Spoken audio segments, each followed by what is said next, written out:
Tape, tap, head, hat, red, rat. तो इस तरह से आपको स्पेलिंग्स का अंदाज पहचान लीजिए। उसी तरह से आपको कहाँ टैप बोलना है और कहाँ टेप बोलना है, कहाँ बैक बोलना है, कहाँ बेक बोलना है। इसको आप अगर अच्छे से समझ लें तो आपकी जो प्रोनाउंसिएशन है वो बहुत ही अट्रैक्टिव हो जाएगी और सुनने वाले को बहुत अच्छा लगेगा। Hi dear learners of English greeting, this is M. Rahman and I welcome you to RSC classes of English language. Today in this short session 5 we have a topic pronunciation drill. आज हम सीखने जा रहे हैं कि बहुत सारे ऐसे वर्ड जिनको हम लगभग रॉन्ग स्टाइल में बोलते रहते हैं उनको सही से कैसे प्रोनाउंस करें, उनका प्रोनाउंसिएशन प्रॉपर्ली कैसे करें। प्रोनाउंसिएशन एक ऐसी एक्सरसाइज है, अगर from the very beginning of our education LKG UKG से अगर हम वर्ड्स को सही से पढ़ना सीख जाते हैं तो हमारी इंग्लिश इम्प्रेसिव होती चली जाती है, और अगर हम इसमें लापरवाही करते हैं या कहीं कमी रहती है तो हमारी इंग्लिश का बोलना बहुत ही ऑकवर्ड सा लगता है। अब उन वर्ड्स को शुरू करते हैं कि कैसे हम प्रैक्टिस करें। अब उन वर्ड्स को बिल्कुल बिगिनिंग से शुरू करते हैं कि कैसे प्रैक्टिस करें कि हमारा जो स्पोकन है, जो साउंड्स हैं, जो हमारी प्रोनाउंसिएशन है वो प्रॉपर होती चली जाए। LKG UKG में जो आपको ड्रिल्स दी जाती हैं उन ड्रिल्स का पर्पस, जब आपसे कहा जाता है कि आप कोई ऑड वर्ड सेलेक्ट कीजिए तो उस ऑड वर्ड को सेलेक्ट करने में ये पर्पस नहीं होता कि उसकी कुछ स्पेलिंग चेंज है।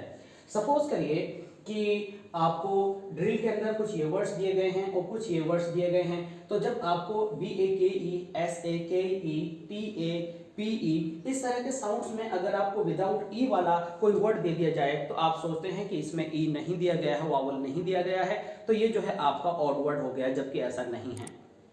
इन क्लासेस के अंदर आपको साउंड्स क्रिएट करना, आपको लिसनिंग हैबिट्स डालना, आपको स्पीकिंग हैबिट्स डेवलप करना, इन क्लासेस का पर्पस होता है। आइए आज शुरू करते हैं कुछ ऐसे ही साउंड्स को। अगर आपको ये पसंद आए तो प्लीज़ लाइक शेयर ज़रूर कीजिएगा। पहला वर्ड है COMB।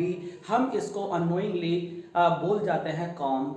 तो इसके अंदर जो ब साउंड है वो साइलेंट रहता है। जब भी आपका M आ जाए और उसके बाद B आए तो ऑलवेज रिमेंबर कि आपको M साउंड नहीं बोलना होता। तो ये होगा COMB। आपकी प्रोनाउंसिएशन होगी कॉम। ये जो हमारा K है, इस के साउंड को इंग्लिश में जो साउंड्स हमारे हैं, ब्रिटिश साउंड्स हैं, अमेरिकन स्टाइल ऑफ फोनेटिक्स है, तो उसमें के तो अपने आप में कुछ है ही नहीं, इसका प्रॉपर साउंड होता है ख। तो अगर हम इंडियन इंग्लिश के अंदर इसको हम भी नहीं बोल पाते हैं तो कम से कम हमें इतना तो करना ही होगा कि हम बी को प्रोनाउंस ना करें और बी को हम साइलेंट रखें। तो हमारा प्रोनाउंसिएशन होगा कॉम, खम, ख, ख, खम। इसी तरह से हम कहते हैं बॉम्ब, बॉम्ब फूट गया, कितना भद्दा लगता है सुनने में, तो आपको कहना होगा बॉम्ब, बॉम्ब। अब जब हम हिंदी की बात करते हैं तो हिंदी में क्या होता है कि आपका जो एक ओ साउंड है उसे ओ बोलिए, औ बोलिए, औ बोलिए, तीन अलग डिफरेंट साउंड्स हैं, जबकि हमारे पास केवल एक ही मात्रा है उसको दर्शाने के लिए। तो जब भी ओ के ऊपर कुछ ऐसा मार्क लगा हुआ हो तो ओ का साउंड देता है, तो ये होता है बॉम्ब, बॉम्ब। यानी ऐसा मान लीजिए कि अगर हम इसको और ज्यादा स्ट्रेट बोले तो एक तरह से हम बॉम्ब की तरफ जा रहे हैं, तो ये होगा बॉम्ब। अब यहाँ पर है TOMB, तो हम इसको रॉन्गली क्या प्रोनाउंस करते हैं, हम करते हैं टॉम्ब। तो इसमें ब साइलेंट रहेगा और सिर्फ यही नहीं, जो ओ है वो ओ या ओ का साउंड नहीं करेगा बल्कि वो टॉम का साउंड करेगा। टॉम ने सुना होगा तो मेल कैट हुआ टॉम, जिसको आप बिलाव कहते हैं या बिल्ला कहते हैं।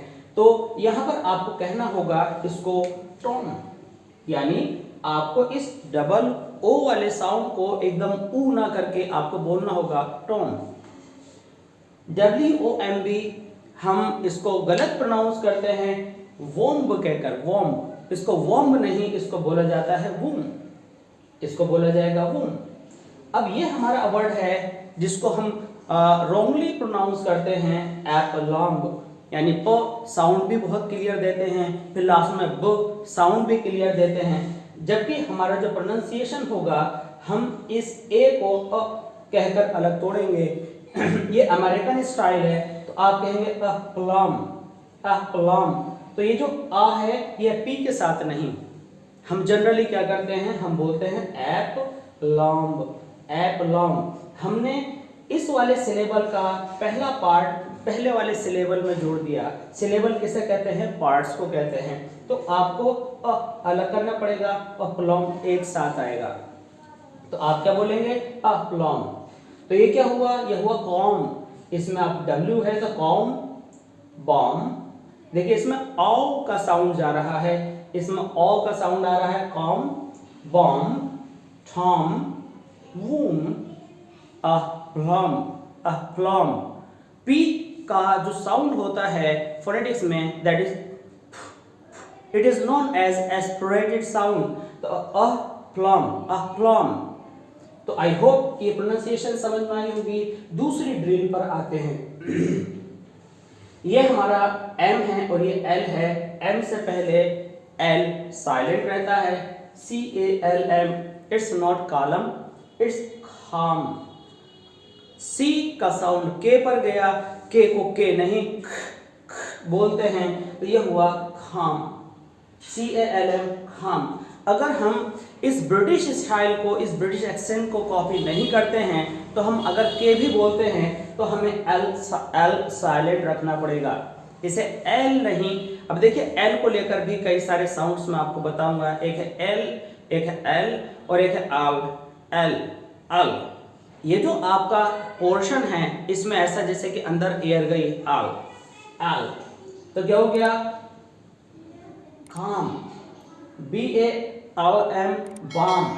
तो इसमें एल साइलेंट रहा, बाम, TAL के। अब ये टॉक नहीं हो जाएगा, इसके प्रोनाउंसिएशन में थोड़ा सा चेंज है। बा में आपका साउंड खींचा, बा, जैसे कि बड़ा आ का डंडा आप हिंदी में लगाते हैं, ठीक है। अगर हम इसको हिंदी में स्टडी करने की कोशिश करें तो आप समझेंगे कि ये हो जाएगा क्या, बाम। जबकि ये जो टॉक है ये आएगा आपका कुछ इस तरह से, टॉक, ओके। जब हम इसको ब्रिटिश एक्सेंट के अंदर जाते हैं तो हम कहेंगे ठक ठक, यानी जो टी है वो ठ और जो के है वो ख, तो क्या हो जाएगा, ठक। तो अगर हम उस एक्सेंट पर भी नहीं जाते हैं तो कम से कम हमें इसके अंदर एल साइलेंट रखना है, तो आप कहेंगे ठक। WAL के, इसको वॉल्क नहीं, इसको बोलेंगे वॉक, ओके, वॉक, वॉक नहीं बोलेंगे इसका प्रोनाउंसिएशन। जबकि स्पेलिंग को देख करके इससे मैच होता हुआ लगता है, काम जैसा लगता है, जबकि इसमें ओ का स्लाइड साउंड आएगा और आप बोलेंगे, क्या बोलेंगे, वॉक। CHAL के आप कहेंगे चौक।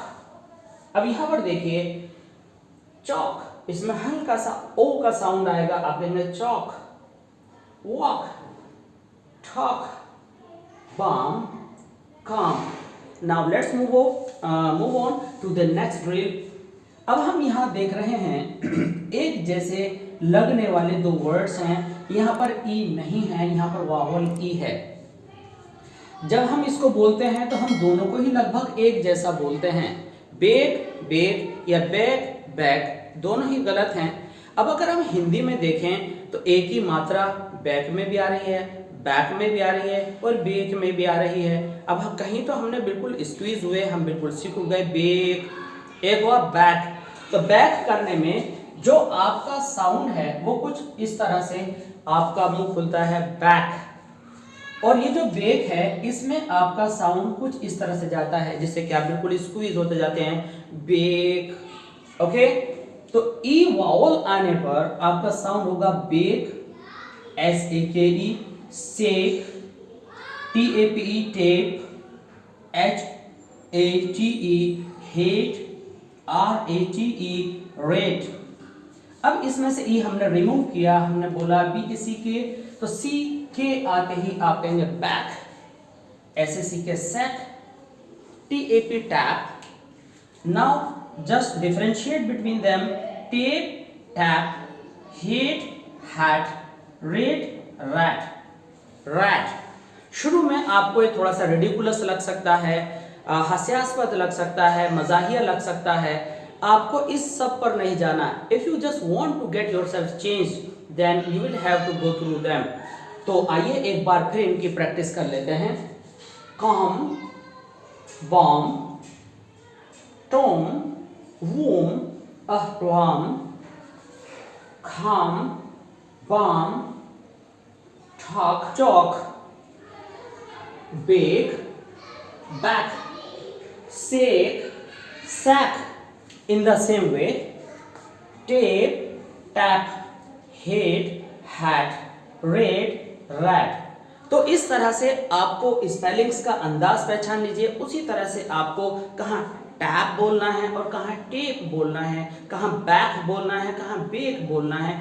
इसको आप अगर अच्छे से समझ लें तो आपकी जो प्रोनाउंसिएशन है वो बहुत ही अट्रैक्टिव हो जाएगी और सुनने वाले को बहुत अच्छा लगेगा। आई होप कि एक्सप्रेशंस आपको बहुत पसंद आई होंगी। इस तरह के एक्सप्रेशंस के लिए बने रहिए हमारे साथ और मिलते हैं जल्दी दूसरी वीडियोस के साथ। Thanks for being with us, thanks a lot.